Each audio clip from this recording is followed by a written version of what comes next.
What Lonzo thinks is a wide-ranging, free-flowing discussion where I offer my unsolicited views on everything from music, movies, politics, sports, religion, pop culture, you name it. If it's happening, I'm talking about it. My thoughts are unsolicited, and I'm glad that you're listening.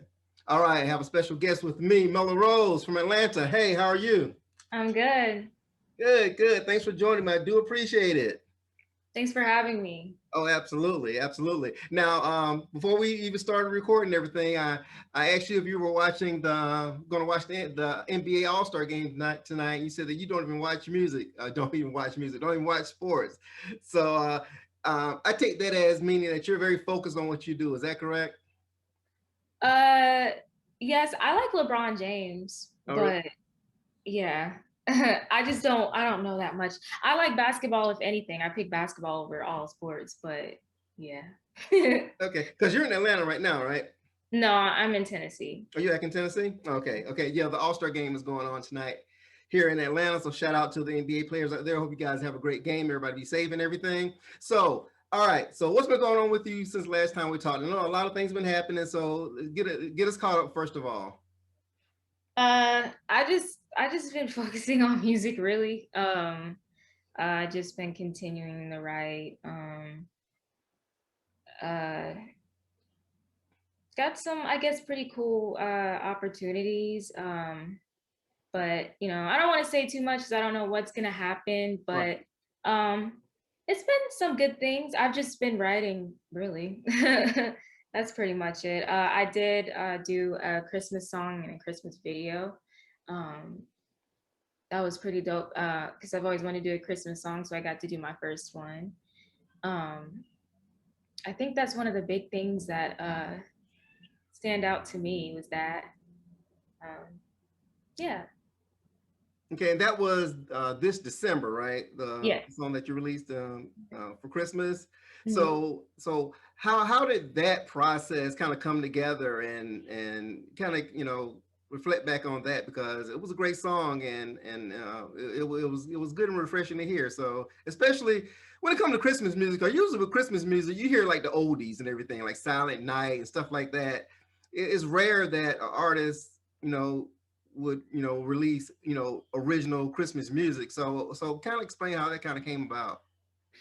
Yeah, yeah, you're right about that. Actually, I know a lot of other artists who are doing covers of those songs, and they were all great. But I think I just really wanted to put out something original because I feel like people more so go to like listen to hear like what that's going to be about. Um, my goal was to do a song as big as All I Want for Christmas Is You. And I really still feel like it could get there. I really feel like it has that potential. I wanted to create something that was kind of another Christmas bop because that's like always a go-to song. And Mariah Carey will always be relevant for that one song. Even though she has many other hits, it's like she's always relevant during Christmas time. And so I wanted to do something like that. Something just fun. I didn't want to do anything slow, but I wanted to do something that really like was really catchy. Kind of R&B, pop, and hip hop mix, just kind of everything that I do in one. And the process was very interesting because when I planned to do it, literally everything just fell apart. My laptop crashed because I did an update and Pro Tools was not eligible for that update. So I had to just completely restart everything and transfer everything to a drive. That was over a matter of days and trying to get the producer that I work with on the phone to help me put all of the plugins and everything back on my laptop. So that put me behind schedule because I wanted to have getting the song recorded probably like at the beginning of December. It didn't end up being recorded until like the December somewhere in the teens. I just know that I went to record it and I got it done. Then I had to wait 2 days for it to get mixed. But then I was like, this song came out so well that I really want to give a visual. I just have to. So with that, oh, but even before that, the record that I was supposed to record to, the song to, I was about to sit down and write it. And then I saw that the beat was like sold and like I couldn't use it anymore. Oh So I wow. was like, are you kidding me? Because I got the hook first and I got the hook based off of that beat that I found. So I went looking for all these other beats and I was trying to match this one little hook, this December, like to everything I could find, and I couldn't find anything. But then I went like maybe on the third or fourth try and I found some other beat that I had saved with a total different idea that I had. And I put it to there and it just matched perfectly. And actually that beat just made more sense. I really just credit God for that because that was just very weird. It made more sense and it was even in a way better key for my voice than the other beat was. And it just worked out perfectly. So that week, we just like kind of crammed my amazing, talented sister, who's a choreographer, made a super crazy dance for it. So we learned it in like an hour or so, Oh, wow. and yeah, and so we added that part to the video, and it came together, and it's had some pretty good views. I was surprised, actually. So my plan for that song is to be very huge. I feel like I still have time. Songs don't always blow up, you know, especially when you're like independent, that fast. But when they do, it's like it can be a big thing. Right, I certainly understand that, and as an artist, of course, and having to also be a visual artist as well, because obviously you shoot music videos and everything.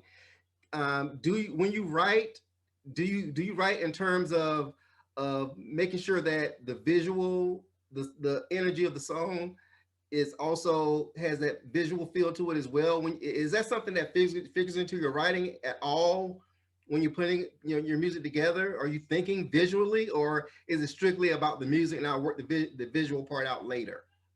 Um, so it depends. Honestly, it's I write the story first and then I think about the visuals. Like a book when you read it and then it becomes a movie afterwards. So I focus on writing the story first and then I think about what I want the visuals to be. Sometimes the instrument can really move you into this space where you can kind of you get a vibe and you get a feel of what you want it to be, but you still have to write the story first before you like visually see it. So I think that's kind of where I go. No, I do have ideas where I'm like, I want to do a video like this about this. And then it's like, I need to write a song that I could do. You know, I have the video in my head first. I need to write a song that caters to the video.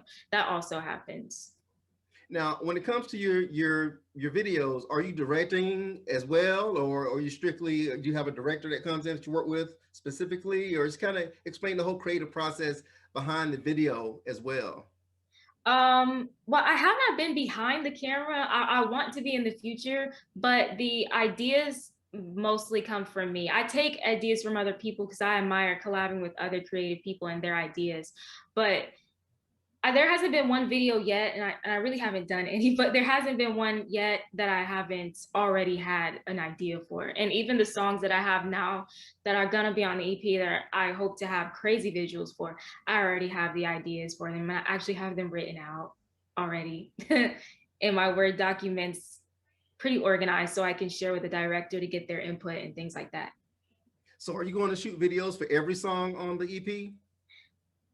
Every song is worth a video, yes. Okay. Every song has a video idea. So yeah, definitely. It's a visual world we live in too.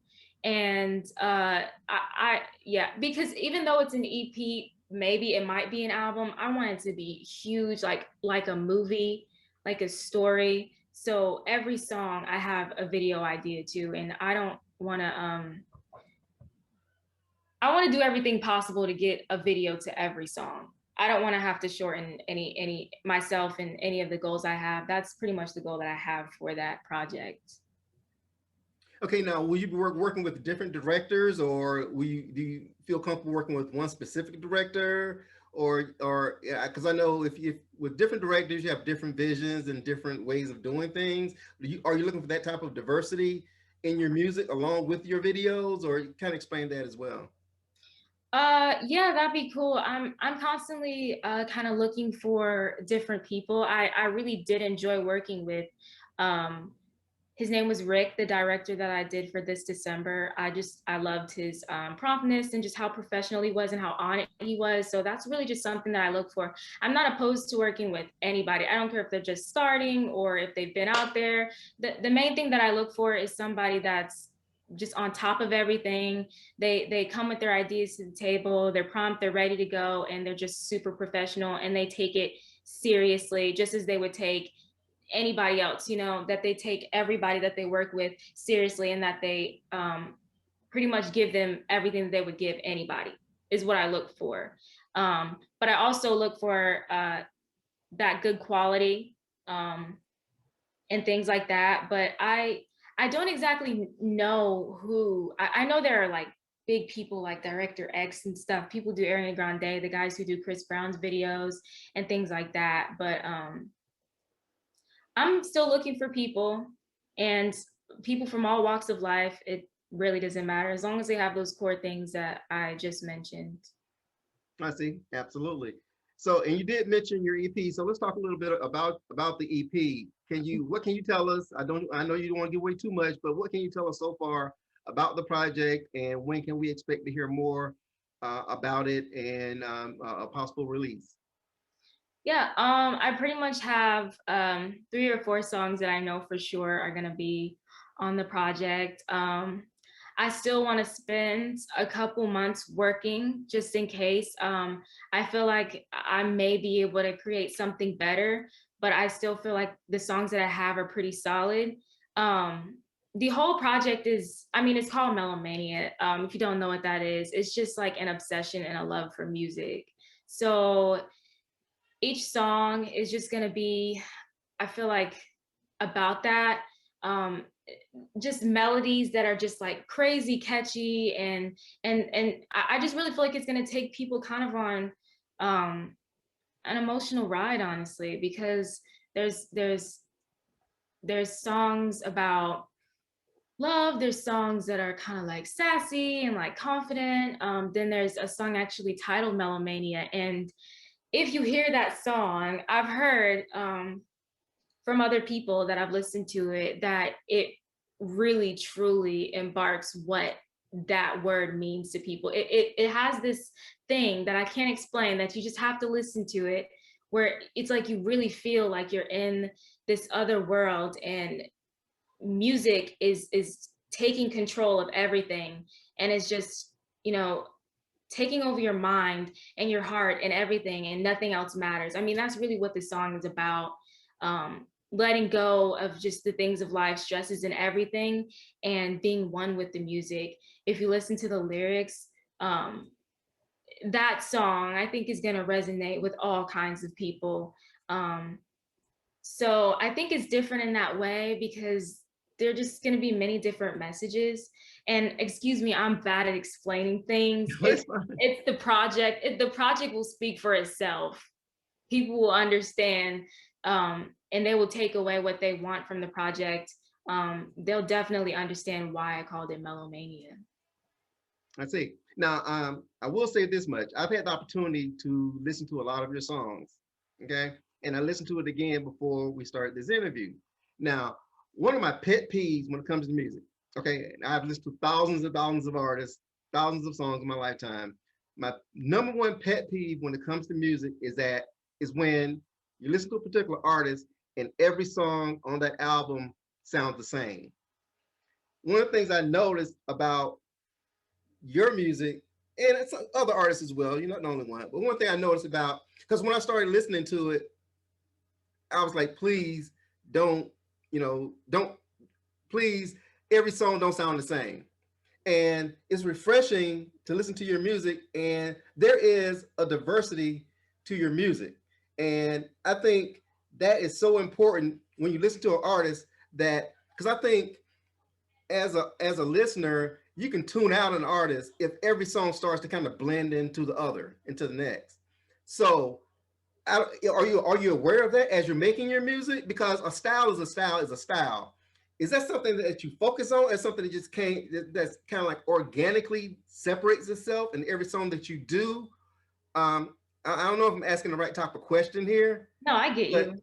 but just kind of talk about that, because to me, I'm speaking for myself as a listener. That's the number one thing that I that turns me off of an artist, is if every song kind of sounds like the same. So Hmm. go. No, I'm blessed to say that's actually a gift that I have. I never really thought about it. It's just after doing a good amount of songs, I just noticed that kind of sound different. And like you said, I've just heard opinions from other people that they are diverse and that I can't, I'm not necessarily put into a box exactly, or that people can't really pinpoint what it is. I don't sing a certain way on purpose. I don't do, it's whatever I feel is going to get the message across. Some things I feel like need to be, I need to sing more strong. Some things I need to sing more light, more sensual, more passionate. So it just depends on what it is, the mood of the song, the lyrics and all of that. But no, I don't do that on purpose. Like I said, I'm glad to have that. I'm blessed to have that little gift. Sometimes it can be, sometimes it does make me a little insecure because I will listen to the radio and then I'll be like, I don't know if I can hear like such and such song on that, like of mine. Like, I don't know if I can hear that up there because it just doesn't sound like anything. I was just telling my sister the other day. Um, but then again, I'm like, that could be good because uh, sometimes you gotta be the one to do something and then everyone else gets inspired by you and then they then could take inspiration from you and then transform that into whatever their style is. So that's kind of what I try to tell myself to not get a little discouraged about it. Cause I really do sometimes. I'm like, "Ah, that song is good, but I can't hear it like, oh, like next up, like, you Right. know, the ones that I write for myself, the ones that I write for other artists, I do put my flavor on it vocally, but those are some of the ones I'm like, okay, I can hear that one on there, you know, because it was for another artist and I wrote it for like their style, so I can hear it. But the ones that I write for myself, sometimes I'm like, I don't know, but it'd be really cool, like to have that difference up there. I think, yeah. So I hope to have a song on the radio someday soon. You will. You definitely will, because you got the goods. Now, feedback wise, um, can you kind of share some of the feedback that you've gotten over, say, the last 12 months or so, and how do you use that feedback positively and or negatively to move to push you forward? Feedback on my music. Yes, on your music. Um, Oh, I guess a better question would be, I mean, when you know the feedback that you do get, do you incorporate that into? Do you let that influence what you do as an artist, or are you like, you know, I'm gonna do my own thing no matter what, or, you know? um, mm, I have not really got any like, and I don't even like to say negative feedback because criticism doesn't have to be negative. But I don't, I don't think I've gotten any like major criticisms yet. I expect that to come, but I'm ready for it because I'm pretty confident in what I do. I know that I have a lot of work to be done, but I am pretty confident in what I do. The only feedback that I've gotten that's like is working with my producer, who I love working with because he will help me vocally and he will tell me, no, I feel like you can sing that stronger than that. I've heard you do better, or I feel like you can add more here, add more there. Um, and that feels good. That's a good challenge to me because I like to like give him so much where it's like, okay, what do you have to say now, you know? Right. And but it's all helpful. It's not, it's all good stuff, and we both critique each other on things like that. um I want to work with people and get better and things like that. um but sometimes being different doesn't mean that, you know, it's wrong. Like, people have, music is so, people have so many different opinions about it. So not anybody's right. I just think you still should be open to at least listen and take it in, and then, you know, politely give your opinion whether you agree or disagree. As long as you just believe in what you do, and are always open to hear other thoughts, because fans, people like that are gonna say those things too. And if you're snapping on them like, I don't care what you say, you know what Yeah. I'm saying? It's just not a good look. It's just good to at least listen to people and hear them out. Yeah, absolutely. Absolutely. So now the last time you and I talked, we were like it right smack dab in the middle of the pandemic. Now, thankfully, I think we're you know, there's a light at the end of the tunnel, and hopefully in the next few months, you know, life can start to go back to somewhat normal. So Mhm. now that we're kind of reached this stage, how are you preparing to kind of, you know, take the bull by the horns coming out of this pandemic? Are you going to be on the road, or I mean, what's plan C now that we're starting to see things kind of turn around in the world, pandemic wise?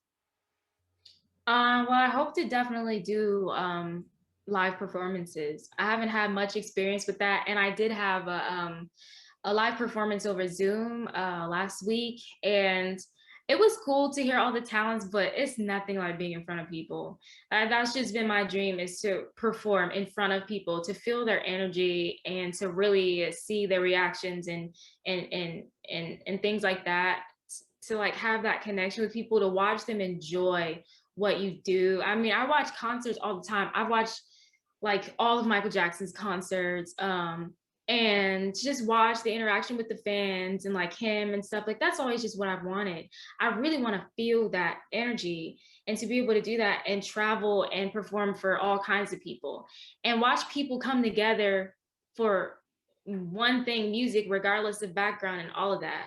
So that's been my main goal. So I'm working on preparing for that. And by doing that, I'm planning on, getting healthy, getting in the gym, getting snatched, getting the body right, toned up, building my stamina. I'm out of shape, like I don't know, like crazy. Um, and starting vocal lessons soon, because another thing I love about a lot of the older performers is that, like Beyonce and them, like they sang live. And I know sometimes with those hard dance breaks, you gotta lip sing, but for the most part, I wanna sing like live, like all the time. Like I want all of the hard work that goes into it. I don't want any cheats, none of that, no auto-tune mics. I wanna do it all just natural, raw, be like 100% like in it. Like I want to dance, I want to be a performer. So I'm also going to get into dance classes, hip hop dance classes. I got rhythm, but I'm not a dancer. Like my sister is a natural dancer, she's got it. But um I've always wanted to dance. I mean, if I look back in my diaries, what I said was I want to be like a better dancer than Sierra. And Sierra is like amazing. That's like a huge goal, but I want to at least be able to do a routine like she does, like just be that good. And I don't discount those dreams that I had when I was little, even though they seem outlandish, because like those are the ones, like when we're little, we always dream so big, and then we get older and we kind of like dream smaller because we're, like life gets in the way, and then you start thinking like, oh, that's impossible. So I try to have the mind of a kid when it comes to my dreams now, because like I believed anything is possible, then it can still be possible now. So I'm doing those little things to work on my performance skills. This year I just said was a year where I was just going to better myself in every area, vocally, working out, doing everything I've wanted to do, like dancing, like I mentioned. Also want to get into acting. I've always loved acting and being in musicals and things like that. So I've signed up for an acting program where they kind of like give you gigs and things like that pay. Voiceover acting. I'm just trying to be in the show business. I just want to do all that stuff, and I take it very seriously. That is awesome to hear. Awesome to hear. And I think that it's a good inspiration, for people out there that are going to be watching this, because you had the courage to say, "Hey, I'm out of shape," you know, and to say, "Hey, I know I need to work on A, B, C, and D." So it shows your seriousness right there. So I definitely appreciate that. All right. So that being said, so the EP once again is called Melomania, correct? Yes. Correct. Yes. And it may be an LP, but it's definitely going to be an EP at the Mm-hmm. very least. And we Yes. can expect to hear something from you from this EP in the months to come, correct? Yes. Yeah. Oh, yes, and I do have a single coming out March 11th. I'm sorry, how did I There you forget go. that? There you go. Yes. It's called Stuck With You. Okay, so Stuck With You, which I've heard. I listened to it just a few minutes ago. So is it okay to debut it on this show or no? Yeah. Yeah, yeah. Okay, I want to make sure. I want to make sure. Yeah. So tell us a little bit about "Stuck with You." Introduce the song, and we'll kind of go from there. Yeah. So yeah, this is my third single, Stuck With You. This song, I've heard is very relatable, and I hope that um men and women and everybody can relate to this song. It's basically about somebody that you believe in wholeheartedly. They're a little messed up. They're all out there. You know what I'm saying? Everything that they do just doesn't look right to everybody else, but it's okay for you. You've accepted it and you've basically said, you know what, like this is me and you no matter what. I see past those things. I don't care what anybody else says.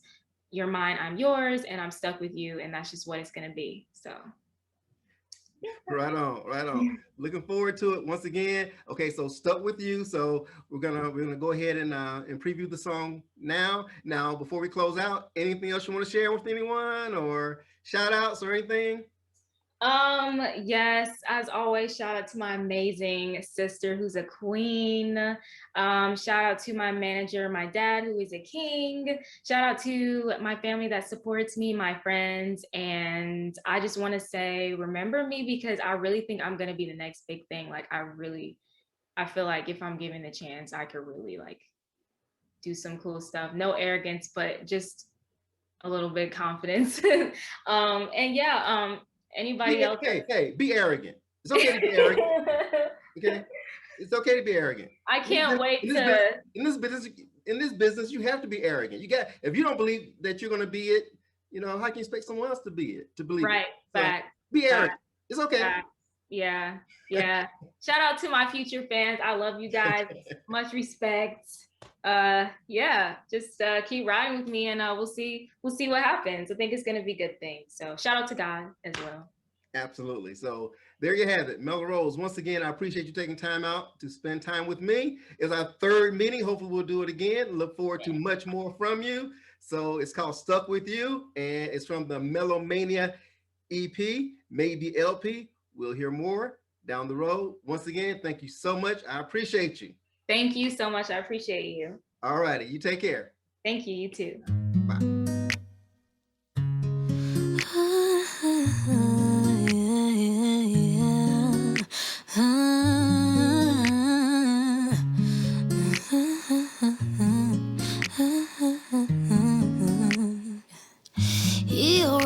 Little driver, but when he drive me like a stolen, I'm on fire.